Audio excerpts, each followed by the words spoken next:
I don't want a full-time job for a company again. My heart, my intuition, my passion is to just make videos. Most of the people that are stuck in their jobs, they can't seem to find that opportunity where they can use their expertise. Ask yourself, what can I do to make my full-time salary that's gonna just take less of my time? The only way to really grow an audience is to just provide value and allow people to learn things and teach them something that they wouldn't have otherwise known. The only way to get over this is to commit to consistency. So I said, I'm going to post 3 videos per week on YouTube, no matter what, for 1 year. Long term, I think it's going to be different, where the AI is going to be so advanced that you won't be able to tell what's a human and what's AI. How can you make yourself unique? And how do you stay consistent with it? All right, we're here with another podcast, and I have a very special guest with me. His name is Upton, but I always say I let the guest introduce himself. So it's a pleasure to have you here. Yeah, I'm excited to be here. So my name is Upton, and I'm a creator and founder, originally from the United States, based now between Los Angeles and here in Dubai. And I make videos about tech, economics, and culture. I'm also the founder of Uptin Media. We're a UGC content agency. So we make videos on Instagram and TikTok and LinkedIn for brands like City Walk, Sell Any Car. And it's been really amazing because there's been this huge appetite for brands to connect with their audience through more relatable videos, a little bit less polished, a little more human faces. So it's been really great, and I'm excited to be here with you. Absolutely. How long you been here in Dubai so far? I moved to Dubai in 2021 in January, one-way ticket, and So right after COVID or yeah, just the beginning? yeah, well, actually, that's an interesting question because it was like most countries were still very shut down, and then the UAE, especially Dubai, was really starting to open its borders and see a lot of action and activities resume. And so it was amazing to come in the winter of 2021, where it was just such a breath of fresh air to see life is restarting, and it was an exciting time to be here. I'm sure that during the COVID time, it was really hard to have your own business and be able to continue running that business because a lot of businesses shut down during the COVID time. I actually started as a creator in 2021, and I was like, you know what? I'm gonna do this full time. I'm just gonna like make videos and see if I can make it a living and a career. And I did. It was really cool. It was really exciting. But a couple months in, maybe 6 months in, I got a message on LinkedIn saying, hey, I've seen your videos and I would love for you to do videos for our company. We're a big tech company in the US. We'd love for you to make videos for us. Not posted on your channels, just for us, for our YouTube, for our blog posts. And I said, yeah, let's do it. And all of a sudden I was like, I need a script writer, I need a producer, I need an editor, and I need an animator. And so I started to like assemble this kind of ad hoc team to do this. They wanted 50 videos, long videos. And so And what short span of time would that be? the deadline wasn't super strict, but it was still 50 videos, and here I was just kind of this creator. I had my editor and whatnot, but I needed to quickly figure out how the heck to make this happen. And so my company, my agency was never really like, I always say my agency came to me through a LinkedIn message because the project happened. I hired these people for this project and the project was really nice. And then all of a sudden more companies came and said, hey, we want this too. Or I would meet people in conferences and say, hey, your company needs this. Like your videos are not that great. We can do better. How do you assure that the people or the companies that you can do better for them? Because it's something like media is something that not everything is within your control, only maybe creating the videos or creating the content. But when it comes to the subject of reach, views, and being able to generate leads, it's entirely depending on the algorithm. I'm a data guy, and I love the question because I am a numbers guy. I love to make videos about economics, finance. I studied international business and finance. So I'll tell companies, for starters, if they're still writing blog posts and they're still doing static images, videos get 12 times more views than text and images combined. So for starters, let's get your content strategy to be much more centered around video than articles and images. Number two, videos with a face get 5 times more views than videos without. And there's a good chance that the company that I'm talking to is not using faces still. They're doing these beautiful animations, or they're doing maybe long interviews, or maybe they're doing interviews with the CEO and throwing that on Instagram and YouTube, and people are swiping away. So that's why I'm so confident to say we're going to do it better just by the fact that the data is supporting that. And then we'll add our creative touch to that. Well, we'll get back into more about the business of media. Now, going back to the past, you as Upton, you started first time as a full-time journalist for CNBC, but then you transitioned to being a creator. Why did you transition from something that would be considered prestigious in the area of media? Especially in the Middle Eastern world as Yeah. well, Middle Eastern parents. So, yeah, I was full-time journalist for CNBC, and it was the pandemic, and I actually got laid off. Mhm. I lost my job. It was the heart of the pandemic, and it was a dream job. I loved it. I was basically a YouTuber for CNBC, traveling around China and Singapore and Hong Kong, and then I was faced with this decision. All right, now what? I could either go and work in PR or work in tech, and I did. I started applying to Airbnb and Facebook, and then I realized, like, it was very interesting actually during 2020 because every time I would send an application in or email one of my contacts at one of these big tech companies and say, "Hey, like, are you hiring?" I would feel in my gut this just like unease. And if I really investigated that, I was able to realize, like, I don't want a full-time job for a company again. My heart, my intuition, my passion is to just make videos. And even if that means making them for myself. And actually, it was a very exciting time, 2020, because we're seeing these things even since 2017, maybe, where as an individual, you can actually grow faster than a big company because people want to connect with a person. They don't necessarily want to connect with a big company or a big brand. So I kinda honored that intuition and said, "You know what? I'm gonna stop applying for jobs, and I'm just gonna make videos and see what happens." And so I did that. I just started making videos on my phone, and I posted them on TikTok, Instagram, YouTube, Facebook, and it took a few months, but the growth started to happen, and eventually I had 500,000 followers and 1,000,000, and enough to essentially become full-time from the revenue from this. Where did you start first? Which platform?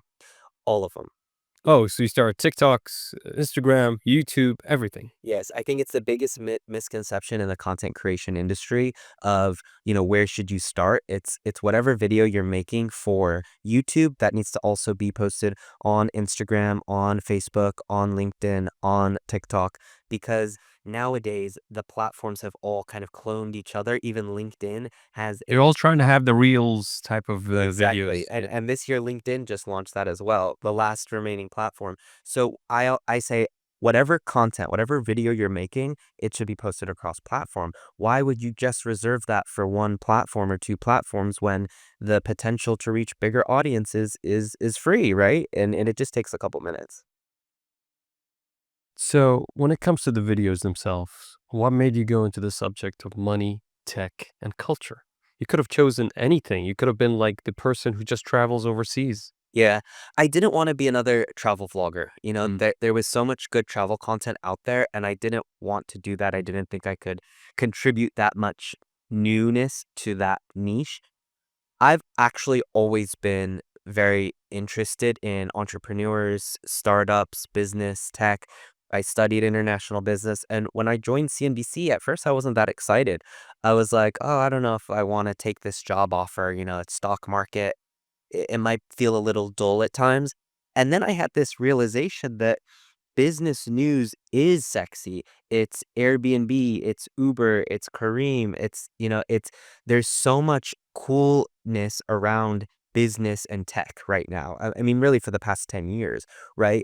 The whole story of like, I don't want to go work in a corporate job. I want to work for myself, or I want to be a founder or work for a startup. I mean, this is really exciting, and it really is impacting and changing lives. And I think we saw that with something like Airbnb or Facebook. It's impacted lives so much. In when I was in Bali, I was talking to my driver, and he's like, "Yeah, I used to work for a laundromat, and then I started driving on Uber. Now I'm my own tour guide. I basically get passengers on the top of my funnel through Uber, and then I become their tour guide." And he says, "I met my wife on Facebook." And it's like when you think about the power that these tech companies have to transform lives, it's really exciting. And so to be able to cover a lot of these stories and how they relate to not just our wallets, but our personal lives, I think has been such a dream. So that's what I did for CNBC, and it's just been my passion ever since. And so when it came time to make my own videos, I was absolutely going to stay in that realm. So when did you first tasted that success, you could say? I mean, going back a little bit, it's not that easy. A lot of the content creators go into this route, but then end up stopping because maybe the fund isn't coming. You'll see a lot of people who are millions in followers and maybe a huge potential reach, but they are not getting anything back. They're just high and broke Instagram A influencers. lot of people say, "Wow, you got 1,000,000 followers after just a year or so. That's incredible. You're so lucky." But the truth is, I had 4 years of experience at CNBC doing digital videos for them that helped me, right? I didn't just start filming myself, and talking and blow up.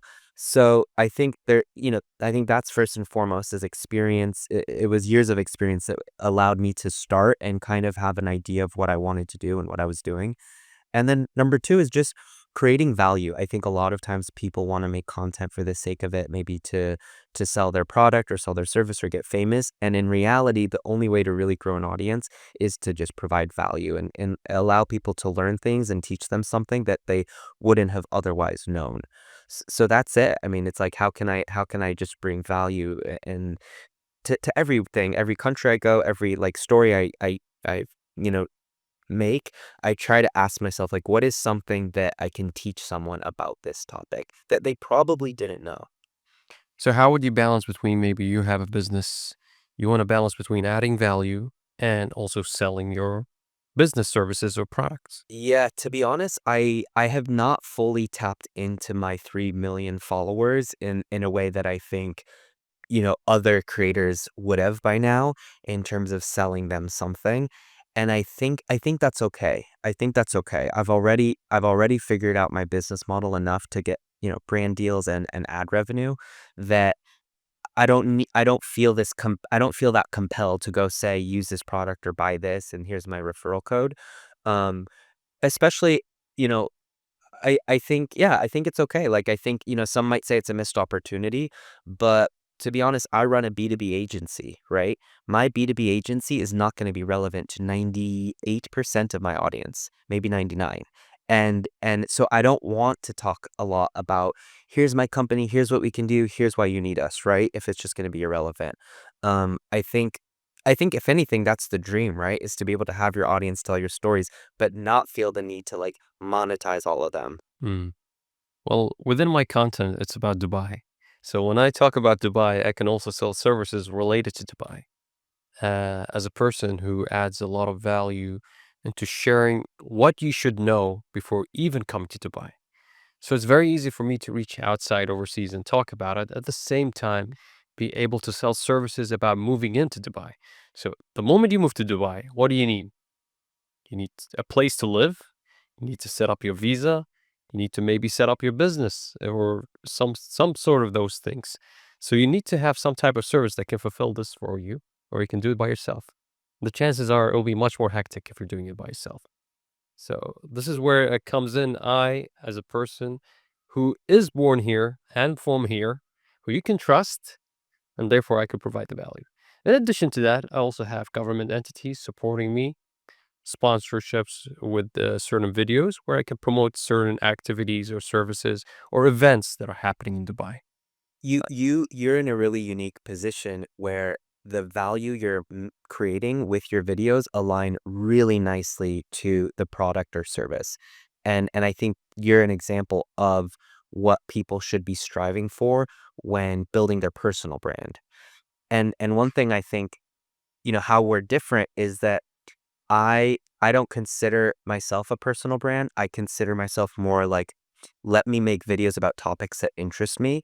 And so for someone like you, and I think it creates a lot of opportunities for more people, for you, it's less about views, right? It's not imperative that this video gets 1,000,000 views. It's not about following the trends. Yeah, I'll try to make this type of information as entertaining as possible, but at the same time, it's what value I add to the specific niche of audience that want to know about Dubai. absolutely. And also, are you capturing the right audience, right? It's Yes, much better for you to get 50,000 views of people who are actually considering moving to Dubai than 2 million views of people in another country that would never consider that.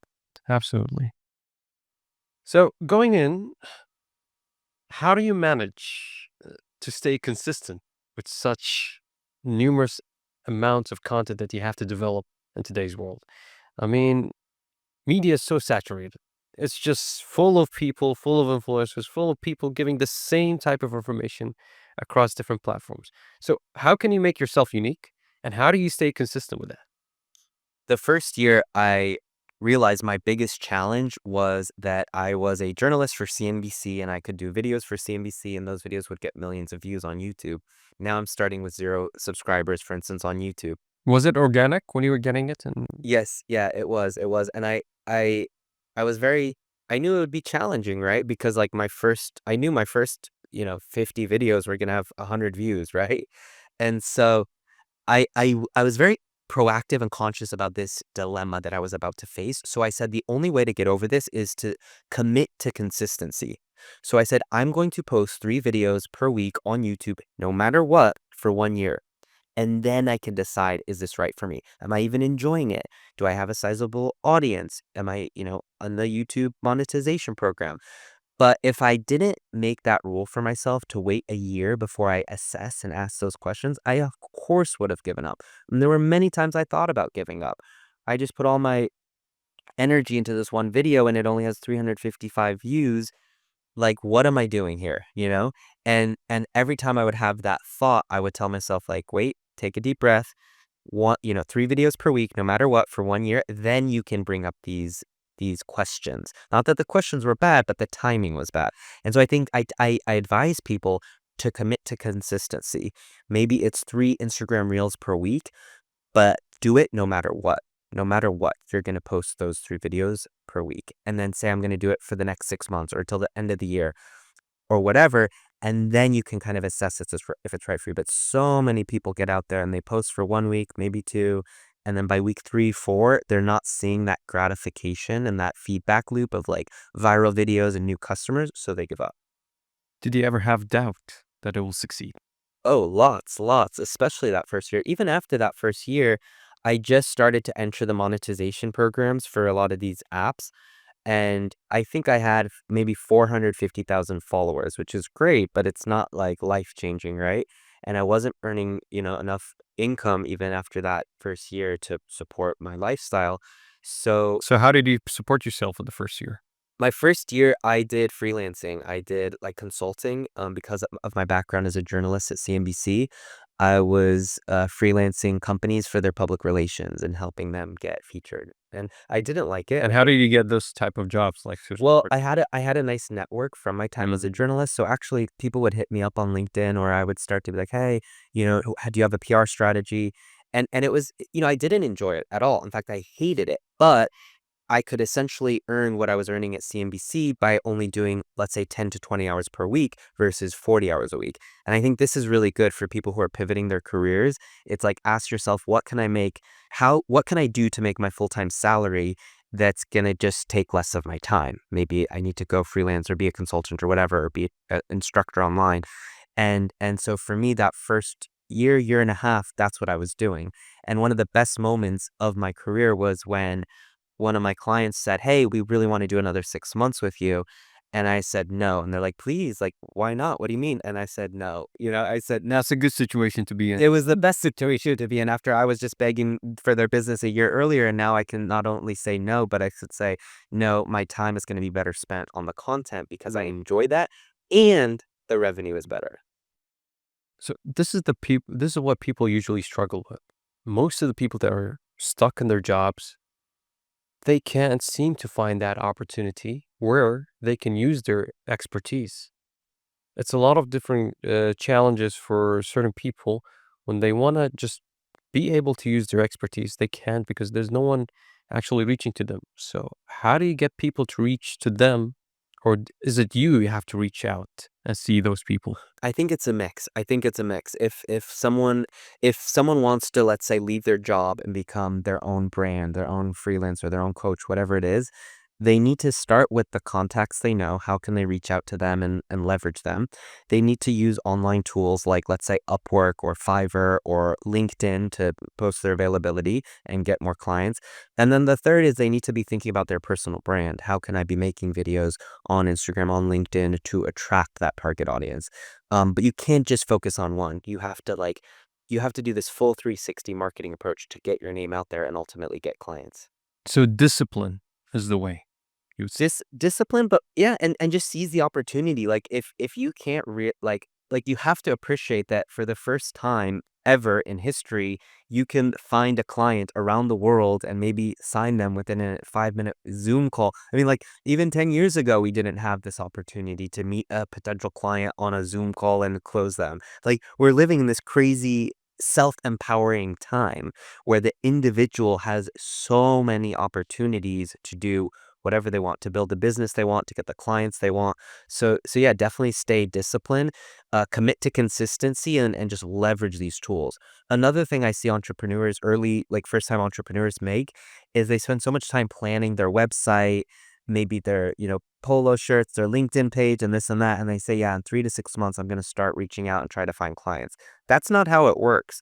You got to start getting clients immediately, even if you're just freelancing for them on Upwork, because that's going to give you so much feedback on, are my rates where they should be?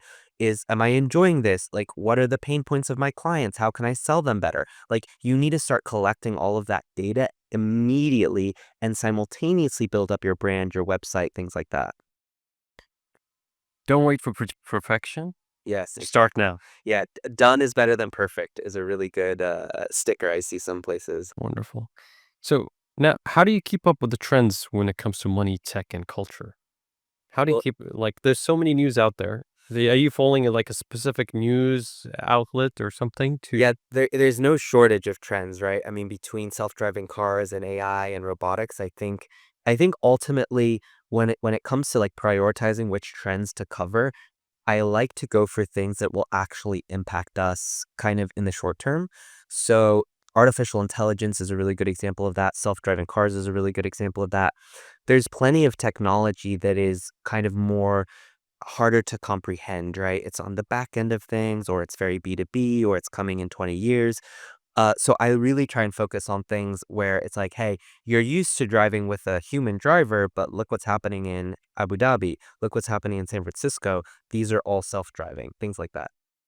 You mentioned once that like you are the data guy. So you think about a lot about data analytics.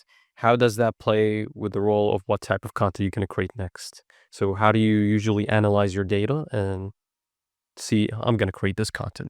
I'm actually very deliberate about that because one thing I found is that you can drown yourself in data to the point where you don't want to make videos if you really overdo it. So like you can go on YouTube and for those who make YouTube videos, they know every time you post a new video, you open up an app called YouTube Studio, and the first thing it says is, "Hey, this video is performing 10 out of 10 compared to your last 10 videos or 1 out of 10, right? And so this can immediately become very toxic, right? It's like, I'm very excited to share my new video.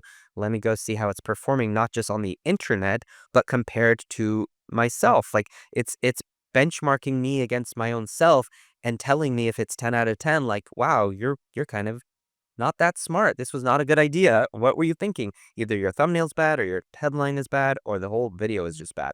So it can be very toxic. And so I think it's very important to be very deliberate and calculated with the data that you're taking in. So for me, just something as simple as how many views did it get? How many comments did it get? How many shares did it get? I don't get too crazy into average watch time, percentage of followers versus non-followers. Like there's so much data that it can be beneficial to you, but I advise people not to dive too much into those numbers and just focus on like, hey, this video did really well because it got 1 million views. Maybe I'll do a part two. It's as simple as that. So based on the topic and Largely based on the topic, but also the interest that I had doing it, right? Like if it was a video that went super viral, but I was kind of miserable doing it, or I didn't enjoy it, or I just didn't like the way it was edited or whatever, I'm not gonna do it again just for views. So I think it has to be aligned with you and your authenticity whilst also getting good views and engagement. And if those two things match, like double down on that content, double down on that topic.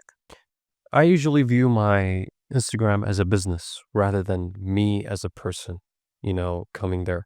So every topic that I talk, I'm trying to add value to the people. It's not about what I like to do or not. It's more about what the people need. So, in your perspective, you don't view Upton, your social media platform, as a way of a business where, like, okay, this is what the people want, so therefore I'm just going to create content in this. Not really, no. I see it more as just whatever I'm kind of thinking about or feeling or finding super interesting that I also weigh into like, will the average person on the internet find this interesting too? And then I'll do it. But I think for me, TikTok was kind of what got me there because I've noticed on TikTok, authenticity is so important. You can't fake it. You can't come on there with a script and expect to go viral. People really want to feel like they're having a conversation one-on-one with you through this parasocial relationship. And that's kind of how I think of it. So, when it comes to content creation, I'm sure you heard about 1 Billion Summit that is happening in January 2025. What do you think is going to happen when it comes to content creation within Dubai as a whole, based on that? Dubai impresses me quite a bit because in 2021 I met with the, Visioneers, New Media Academy, and I was just my mind was blown by the fact that the government is putting all this investment into initiatives in terms of training creators and valuing the creator economy. There's not a city in the world where I've seen be more progressive in terms of understanding the significance of the creator economy. And that's evident through events like 1 Billion Summit.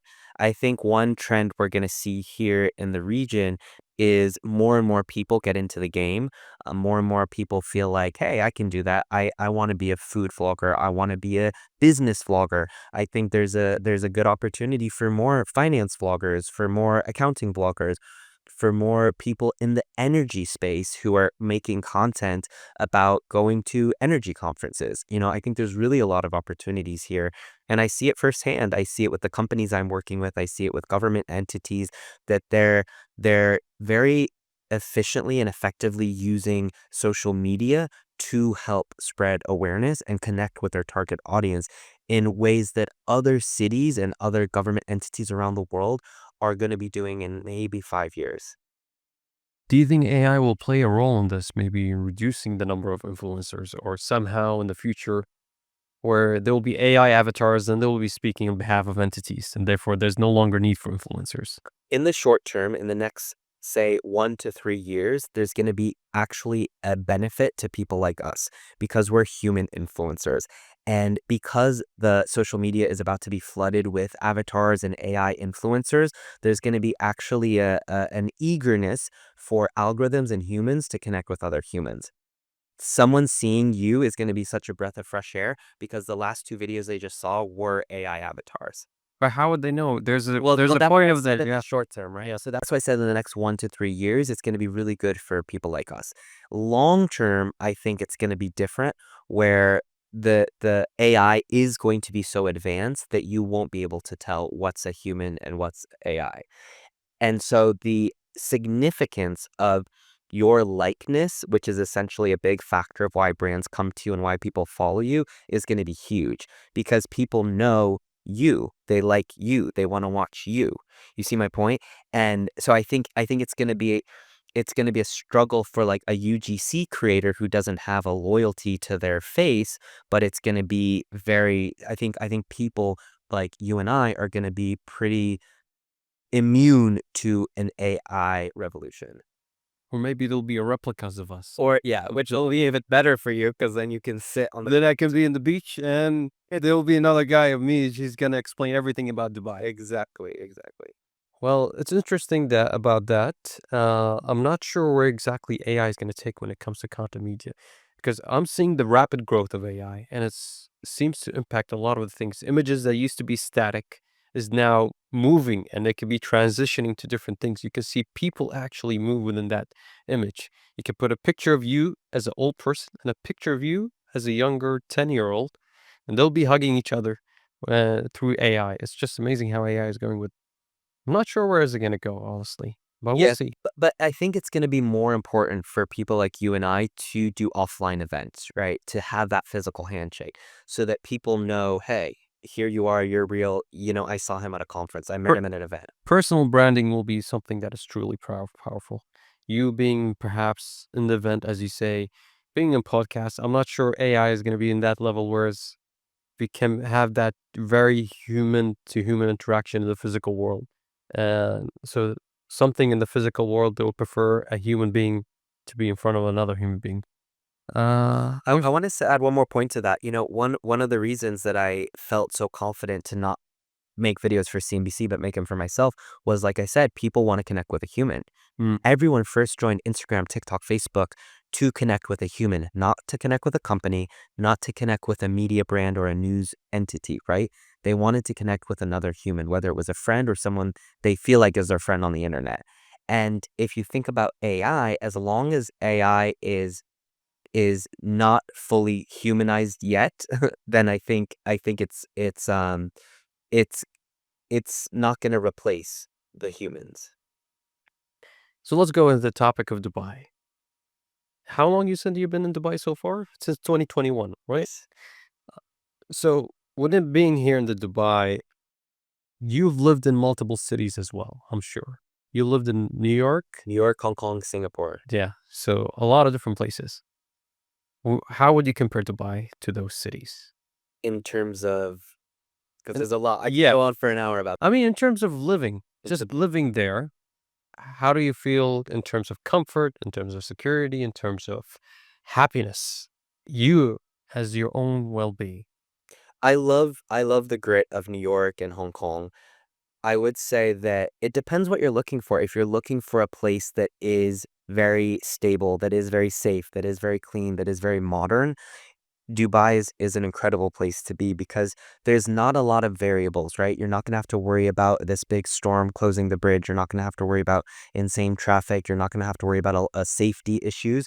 Because Dubai has grown so rapidly and the vision has been so big, I think it's really allowed it to become a city that is going to fulfill a lot of needs, right? So if you look at, let's say, Washington, D.C., where you and I both went, right, to university, Washington, D.C. was planned only after New York was planned, but a lot of things just don't make sense, right? From an urban planning standpoint, from a design standpoint, from a traffic standpoint, versus Dubai, because they're kind of crafting it as we speak, they're able to really make better decisions that are going to ultimately enhance the quality of life and the standard of living.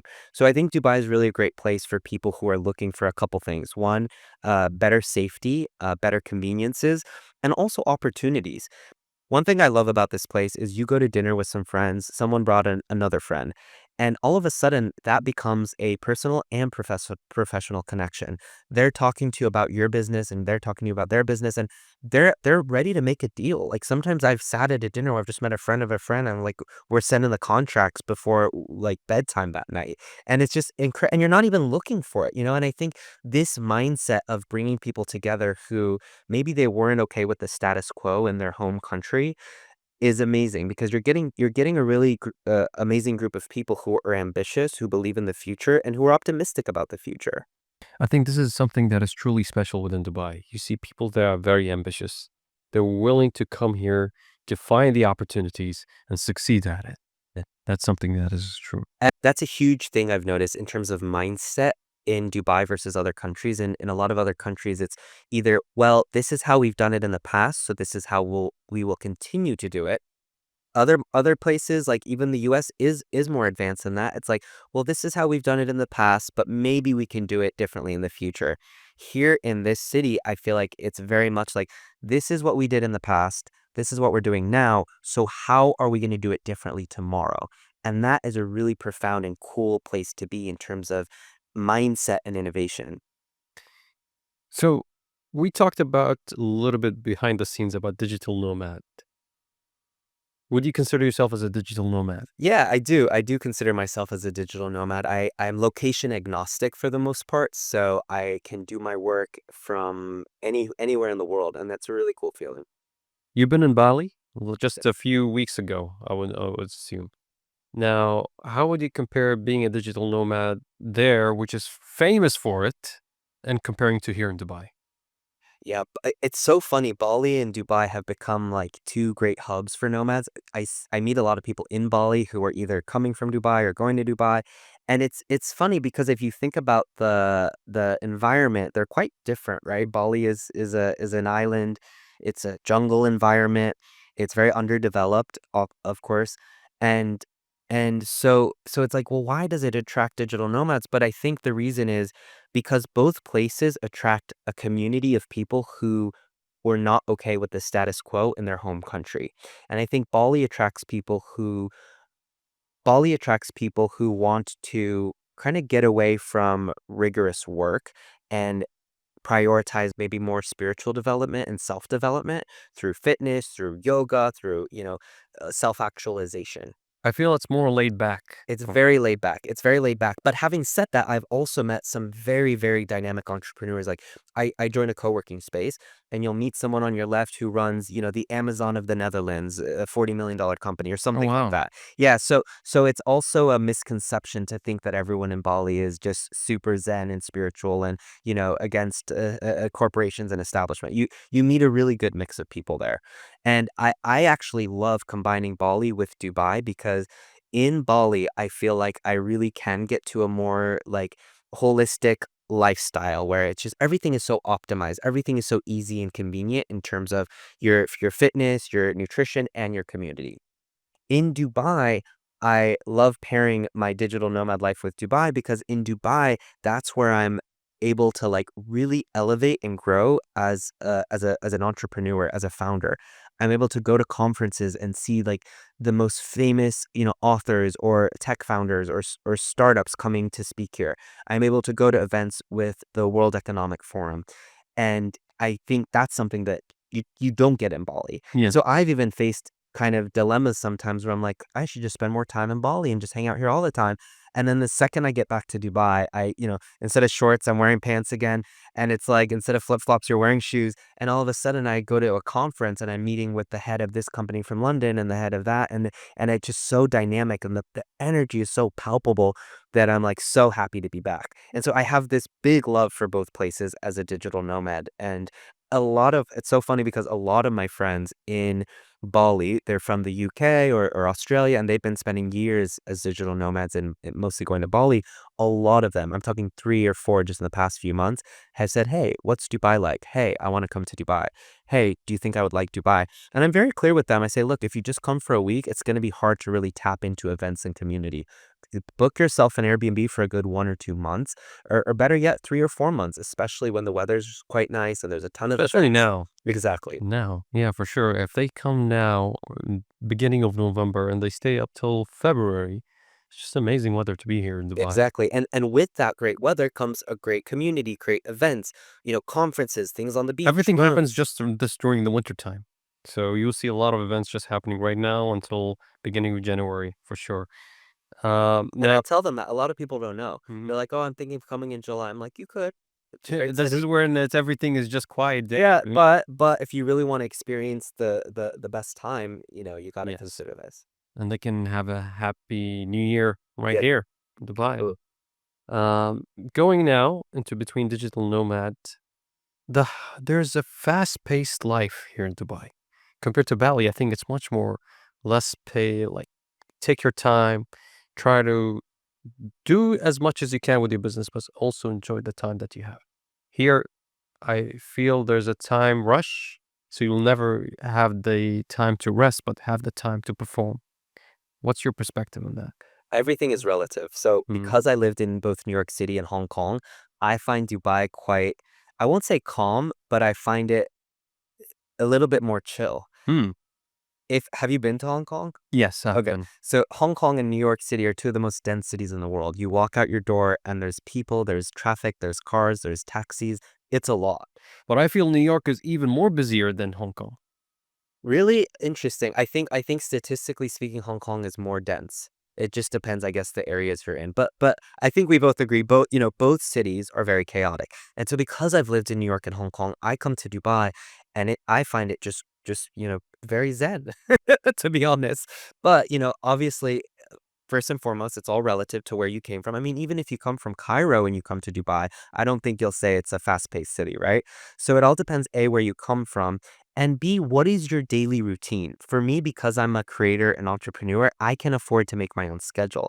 But I do see my friends who have Monday through Fridays, 9 to 5, and they have to be in an office every day. And for them, it can be exhausting commuting, 10 times per week, right? Especially if you live far from your job. So I definitely can see that it can be seen as like a fast-paced city. But for me, I think it's great because you have all of the events and energy and nightlife that you want it to tap into that fast-pacedness. But then also there's places like you can go to a beach, like you can go to a beach and swim at night, just 5 minutes maybe from your apartment. And how great is that? And sometimes there are places where you're just walking around like kind of by yourself, so there are places that can feel chaotic that are quite dense, but then there's also places that are much more chill as well. For sure. For sure. Now, going into specifically understanding you as a person, you've come here to Dubai 2021, fresh, not knowing anything about it. How did you build up your business here? How did you go into reaching out to the people and trying to generate income for your business in order to survive here?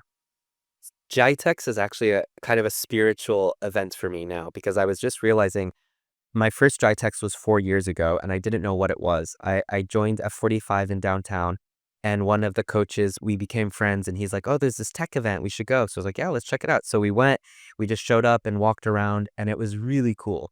And I was just kind of roaming around GITEX.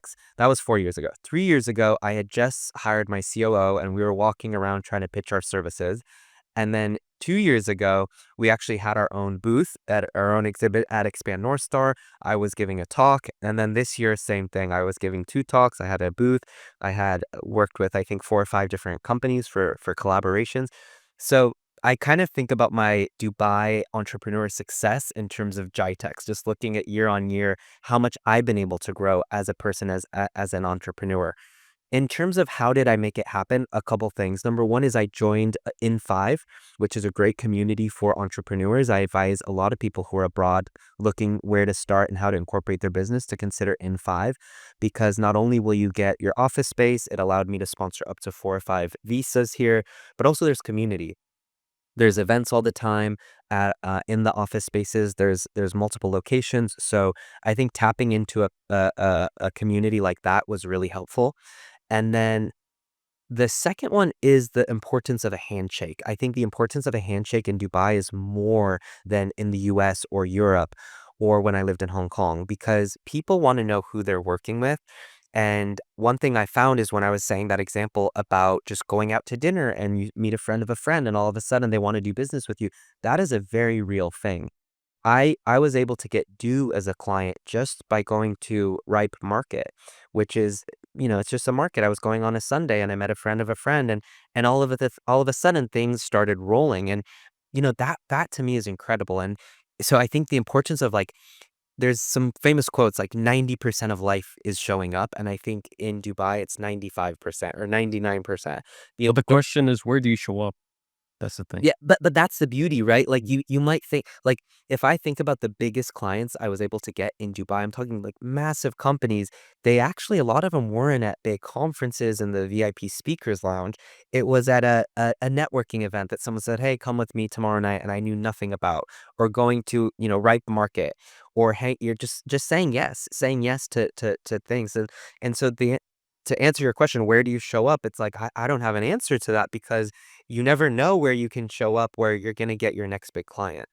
And when you're showing up to those places, are you actually pitching yourself to them, or is it something that they just come to have interest in you based on what you were saying? Look, you gotta be smart about it. Like, if I'm at a street festival or, if Dubai Food Fest or something, in a casual environment with some friends, of course, I'm not pitching anyone. I'm just getting to know them on a casual basis. I think at the end of the day, we all wanna do business with someone that we enjoy their company, someone we Mm. enjoy getting a coffee with, right? And so I think as long as you're authentic in creating that instant reaction and relationship with them, there's a good chance they're gonna be like, "Wait, what do you do again? Maybe we should work together." Now there are cases where I go to a networking event and I'm like, "Ooh, I would love to meet so and so and the head of da da da of this company, and it's like I'm kind of scoping them out a little bit more. And when I do kind of meet them, I am pitching myself a little bit, but not in an overbearing way. It's more like, hey, nice to meet you. How's your night going? Something like that. Here's what I do. Yeah, I would love to chat. Maybe we can do a coffee next week. So would you say for the average person, what advice would you give it to him if he's just starting out as a creator? How would he go into reaching out and getting those brand deals, getting those entities to sign up with him, just to bring his presence into this? Absolutely. I'd say, first of all, commit to a consistent posting schedule. If you can post one reel a day on, if you can post one video a day on Instagram and TikTok, that's great. But minimum three per week. You got to consistently make videos and create your workflow where you're going to be able to do it without stopping or getting overwhelmed. Every week, you got to post at least three, ideally seven videos. Simultaneously, start to think about companies that would want to work with you and that you would want to work with. DM them on Instagram, go to their conferences, go to their events. Start doing things that you think they may eventually want to pay you for. Meaning, do a video at that conference or at that event or about that company that is free, that you just covered, because then you're going to become on the radar. And the other thing too, it's like you gotta have a plan in mind. A lot of people just start making videos without really thinking about who in a year from now, what company might actually pay me for a video like this. That's how they have to be thinking. Would you agree that someone should do something for free if they were asked by the company? 100%, 100%. If it's gonna get them to where they want to go, right? So I think absolutely if they invite you to their exhibit at GITEX and say, "Why don't you come meet us?" And we'd love if you post a couple stories, absolutely say free, don't it's not about the money at the beginning, right? Like it's about forming that relationship. And usually a company is much more likely to want to work with you if they know that it's something that you're naturally passionate about, right? If you're just doing it for the money, they're less likely to want to work with you. But if you're going up to their exhibit at a conference because you're genuinely so interested and you're posting a couple stories, then they're very much likely going to want to work with you and pay you eventually down the line. I did have some experiences with some companies where I did for them for free. They expect me to do more stuff for free. So how would you deal with that situation if you had a company that you did something out of goodwill, Yeah. but they try to take advantage of you? Yeah. That's when you do need to establish boundaries. Mm. You asked me the question in the sense that it's a risk, and I agree, it is a risk, but I think it's a risk worth taking one time, right?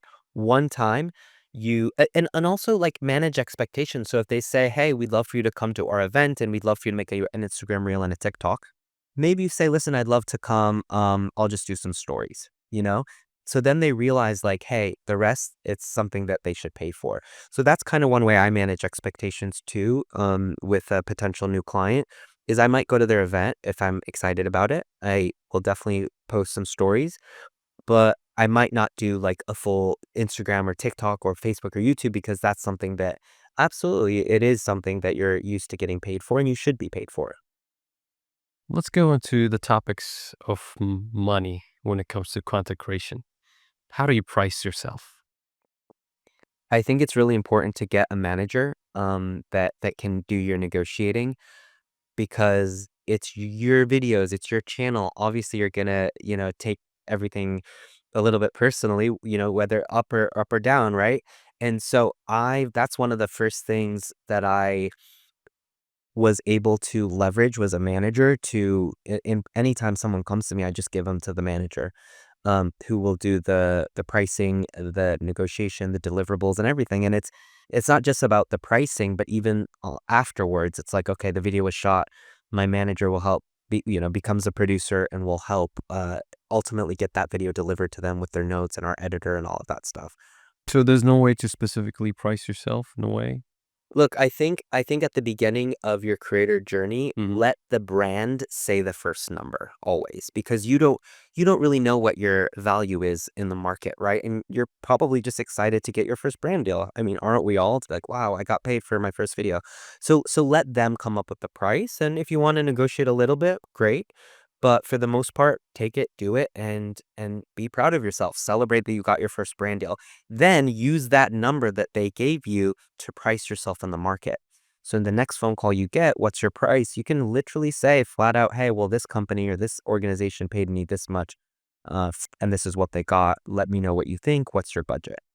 Because I know money is hard for a lot of people to talk about. It can feel taboo and this and that.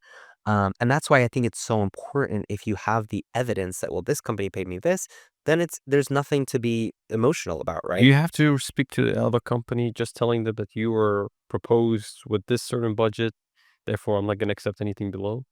Like, if you're having another company and he's saying like, I'm gonna give you $500 as a budget. I'm like, well, my previous company just paid me $3,000 for this similar task. Yeah. So are you gonna talk about that previous company to this person, or you just might as well just the kindly decline and say that this is was doesn't fit actually. Again, this is why I have a manager. This is a question that I would ask him myself, but I think if I were to give my 2 cents on that, I think that this is why sometimes it's better to say the first price because then they won't lowball you. Look, if they lowball you, and sometimes they do, right? Either they don't know, your true value on the market and what you've been paid for. Maybe they have a smaller budget. Maybe, whatever. It's gonna happen. It's part of sales. It's part of negotiation. In that case, you have two options. You either counter, or three options. You either counter, you respectfully decline, or maybe you do it because you want to build a good rapport with them and they have 6 more events next year. And you could say, listen, normally my rate would be this, but I really want to work with you guys. So I'll say yes to this because I really am excited about your event. You kind of do that good faith where it's like, look, first one's half off or whatever. So going to the last two questions. One more question about this is that should you deal with every a brand in terms of getting their deal? If you like the price, should you deal with every brand? No, absolutely not. You should only deal with brands that really align with you and I think what you stand for. I've definitely turned down, some opportunities because I didn't like what they stand for or I didn't believe in the product or the entity, right? So I think that's very important for first and foremost being able to sleep at night yourself. And then the second one is your audience. You got to think about your audience. There will be backlash if you are promoting something that they don't like or that they want to use or that they don't believe in. And and don't do yourself the disservice of betraying them, right? They've made a decision to follow you and give you their time, so you want to maintain that trust. Last but not least, how do you avoid burnout when it comes to running this business in the media world? To avoid burnout is funny. So for me, what one thing I realized about avoiding burnout was there were times, if I think about the past year or two, where I did feel burnt out. What did I do? I actually opened up my laptop and I started editing, like a TikTok vlog or something. And it sounds crazy, but to me, that is a testament to the fact that I genuinely, authentically love like making videos. For me, that was my, yoga or surf session. It was like, go and make this like vlog that you really wanted to make that you didn't get to make yet. So you still edit your own videos these days? Maybe once in a while, I mean, some videos are just easier to edit, like especially on TikTok, that giving them to my editor. So no, I mean, since I started in 2021, I hired an editor. I've always had at least one editor, but it just depends. Maybe 20% are edited by me and then 80% by the editor. So my point is like some of my videos, I'm just so excited about the storytelling behind that I will, film, record, and then I'll just go in and edit it either on my phone or on my laptop, especially when I'm feeling burnt out because it's a release for me. Like I enjoy the creative juices that flow when I'm editing some of my own videos. And so for me, I'm a weird exception, I think, because I genuinely just like love editing sometimes. Other things I do to avoid burnout is just maybe do a day of detox, like Sunday, no making videos, no writing scripts, no editing, no talking to editors, like just a day of detox here and there. And then the other thing too is I've become very self-aware of when burnout hits me because it has hit me, that now I try to be quite proactive in that if I know there's like a lot of content on my plate from a trip that I'm taking and I want to make like 40 vertical videos and three YouTubes, now I'm at a point where I'll say, you know what, I'm going to take 10 of these ideas and just X them out, and I'm not going to do them at all. Even though I really want to, even though I think they'll be really interesting, even though they might get a lot of views, doesn't matter. X them out because I don't want to get to that point where I'm not enjoying this. So I think we covered a lot of things. I just want to say to the audience here, how could they reach out to you exactly? Yeah, I think Instagram is great. What is it? Can you Yeah, sure. spell it out? Instagram is great at Upton. Connect with me there, send me a DM. And then also I love LinkedIn. So I'm also on LinkedIn. My name is Upton on LinkedIn, and I'm posting more and more about the creator economy, economics, and finance on LinkedIn. So love to connect. Well, it's a pleasure to have you here, Upton. Yeah. Thank you so much for being in the DubaiCatch podcast. Thanks for having me. This All is right. great. Thank you.